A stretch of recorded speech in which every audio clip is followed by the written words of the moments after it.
خانقاہ ربانیہ نقشبندیہ روحانی معلم پیر مفتی احسن محمود نقشبندی صاحب۔ اب یہ جو قربانیاں دے رہے ہیں، ان کی قربانیوں کے پیچھے کیا چیز کار فرما ہے، یہ کس وجہ سے قربانیاں دی جا رہی ہیں؟ انبیاء علیہ السلام نے قربانیاں دی، حضور پاک صلی اللہ علیہ وسلم نے قربانیاں دی، صحابہ نے قربانیاں دی، اور آج تک سلف و صالحین اور امت کے لوگ مشائخ قربانیاں دیتے دیتے آ رہے ہیں، جیسے حاجی عبدالوہاب صاحب رحمۃ اللہ علیہ، مولانا یوسف خان صاحب، مولانا الیاس، یعنی جتنے تبلیغی بزرگ مشائخ یہ سارے کے سارے آج تک قربانیاں دیتے چلے آ رہے ہیں۔ ان کی تاریخ روشن ہے قربانی سے۔ یہ کیا چیز ہے پیچھے کار فرما؟ فرمایا 5 چیزوں کی وجہ سے قربانی دی جاتی ہے۔ اب آیا میرے آپ کا محاسبے کا وقت۔ اب ہم اس بات کا محاسبہ کریں کہ میں جو بھی 5 چیزیں آپ کے سامنے عرض کروں گا، کیا ہمارے اندر یہ 5 چیزیں موجود ہیں؟ اس لیے جو صحابہ نے قربانی دی وہ 5 طرح کی قربانی دی۔ صحابہ کی قربانی کتنی طرح کی تھی؟ 5 طرح کی قربانی تھی۔ مالی قربانی صحابہ نے دی، جانی قربانی، روحانی قربانی صحابہ نے دی، خواہشات کی قربانی، اور ہر طرح کی یعنی صحابہ نے یہ ساری قربانیاں دی۔ اب یہ جو ساری قربانیاں دی گئی، ان کے پیچھے 5 چیزیں ہیں۔ 5 چیزوں کی وجہ سے قربانی دی جاتی ہے۔ اب میں اور آپ محاسبہ کریں کیا یہ ہمارے اندر یہ 5 چیزیں موجود ہیں؟ سب سے پہلی چیز فرمایا دین کی محبت۔ دین کی ہر چیز پہ غالب ہو دین کی محبت، ملک پہ، مال پہ، عہدوں پہ، ڈگریوں پہ، صدارت پہ، وزارت پہ دین کی محبت غالب ہو۔ یہ قربانی جو دی جا رہی ہے، دی ہیں جنہوں نے، ان کو سامنے 5 چیزیں تھیں۔ سب سے پہلے دین کی محبت۔ اب ہم اپنا محاسبہ کریں، کیا ہمارے اندر یہ دین کی محبت ہے؟ کہ ہم ایک ایک روپے کے پیچھے نماز قربان کر دیتے ہیں، پرواہ ہی نہیں کرتے، نماز کی فکر ہی نہیں، نماز کیا چیز ہوتی ہے۔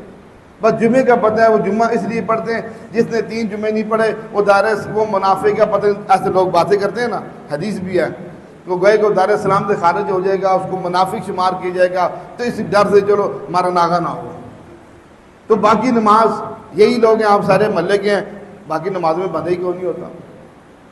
یہ سارے کہاں چلے جاتے؟ چلو دائیں بائیں کوئی چلو فجر میں تو ادھر ہی ہوتے ہیں نا۔ تو اب ہم اپنا اس بات کا محاسبہ کریں، کیا یہ ہمیں دین سے محبت ہے؟ یہ دین کی محبت کا نتیجہ ہے۔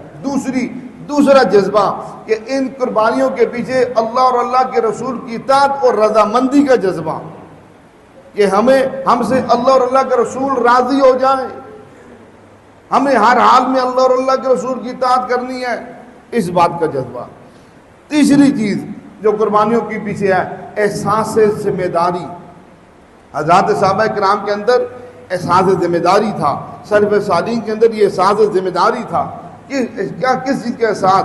ہمیں آج اپنے چھوٹی چھوٹی باتوں میں احساس ذمہ داری سمجھتے ہیں۔ یہ جو بنیادی بات ہے کہ دین میری زندگی میں آ جائے، پوری دنیا کے انسانوں میں زندہ ہو جائے، یہ میرے ذمہ، آپ کے ذمہ ایک ذمہ داری ہے۔ اب اس کا احساس پیدا ہو کہ میرے اندر دین کیسے آئے، میرے بچوں کے اندر کیسے آئے، میرے گھرانے کے اندر کیسے آئے، میرے علاقے کے اندر کیسے آئے، میرے ملک کے اندر کیسے آئے، پوری دنیا کے اندر کیسے زندہ ہو۔ صحابہ کرام کے اندر یہ احساس تھا جو انہیں بیٹھنے نہیں دیتا تھا۔ اس احساس نے دنیا میں قبریں بنانے پر ان کو مجبور کر دیا۔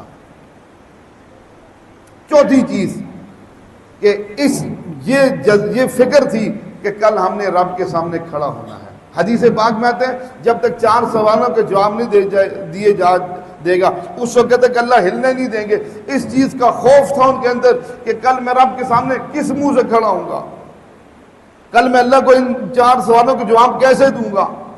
اس خوف اور ڈر کی وجہ سے ہر وقت اللہ کی محبت اور اللہ کی اطاعت میں لگے رہتے تھے کہ جان جاتی ہے چلی جائے، اللہ کے دین دنیا میں زندہ ہو جائے۔ 5ویں چیز، اللہ نے جو دین کے اوپر، احکامات کے اوپر چلنے پر جو انعام رکھے ہیں، اس کی تمنا تھی۔ جیسے آج کوئی ملازم ہونا، اس کی تمنا ہوتی ہے میرا اگلا عہدہ جو کیا کہتے ہیں اس کو گریڈ مجھے مل جائے، وہ بھی مجھے مل جائے، یہ مال بھی ہم دنیا کے اعتبار سے یہ چیز بھی مجھے مل جائے، وہ بھی مل جائے، فلانا مل جائے، یہ تمنا ہے۔ تو حضرات صحابہ کرام کے اندر، سلف صالحین کے اندر یہ تمنا تھی کہ اللہ نے جو ہمارے لیے آخرت میں نام رکھے وہ مجھے مل جائیں، وہ جنت کی نہریں، وہ شراب کی نہریں، وہ حور عینہ، وہ یہ ساری چیزیں ہمیں مل جائیں، اس کی تمنا میں لگے رہتے تھے۔ تو آج ہم اپنا محاسبہ کریں کیا آیا کہ یہ 5 جذبے جن کی وجہ سے قربانی دین کے لیے دی جاتی ہے، جن کی وجہ سے جانور بھی قربان کیے جاتے ہیں، جن کی وجہ سے اللہ کے حکموں کو پورا کیا جاتا ہے، یہ قربانی کرنا بھی اللہ کا حکم ہے، کیا یہ سارے ہمارے اندر یہ 5 جذبات موجود ہیں؟ اگر موجود ہیں تو سارے الحمدللہ کے، موجود نہیں ہے تو پورا کرنے کی فکر کریں۔